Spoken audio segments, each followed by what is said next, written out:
Почна отстранувањето на платформите на Струшкото крајбрежје. Штица по штица, собствениците на платформите сами ги демонтираа објектите. Се договорија со струшкиот градоначалник на 6 платформи.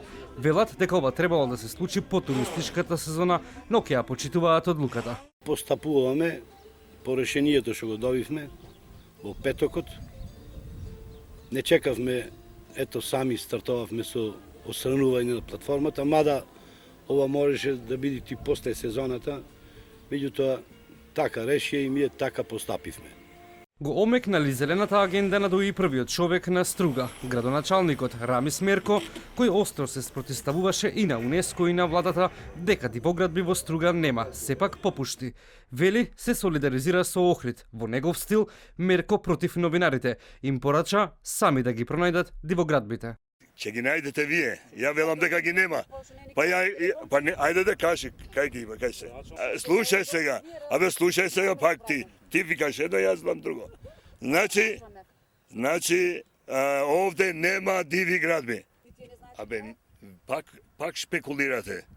Ама пак, јас ќе ви кажам, ама ти пак шпекулираш, ако јас ќе ти кажам. Ама јас ќе ти кажам, не си.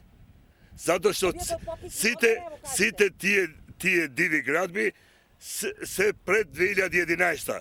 Од Алијанса на албанците пак со реакција, велат, криминалците се вратија на местото на злосторството. Последните недели има најмалку 3 кривични пријави и за дивоградби изградени во последните 3 години во кејот на езерото од луѓе блиски на Рамис Мерко и неговата партија. Денешната акција е една медиумска фарса, шоу во стилот на Артан Груби. Во Струга главен проблем не се 6 платформи во езерото, туку целосниот бетонирање на крајбрежјето.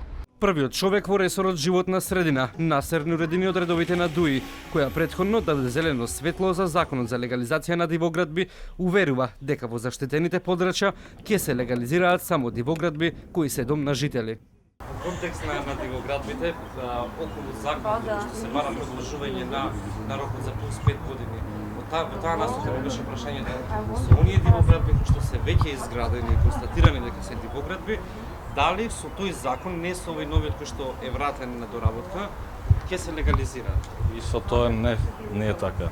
На сите заштитени зони мора да има одобровјане од Министерството на животна средина. Без тоа не можат. И со стар закон.